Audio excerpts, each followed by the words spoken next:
Di video kali ini, saya dan teman-teman rencananya akan berangkat menuju Taluk Sikulo, gugusan pantai yang masih berada di kawasan wisata Mande.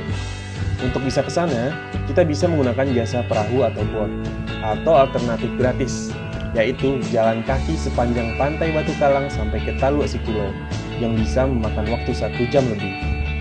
Karena sudah kesorean, kami memutuskan untuk berhenti di mana kami sudah merasa capek jalan kaki, dan mulai merekam. Dan inilah hasil yang saya dapat untuk video kali ini.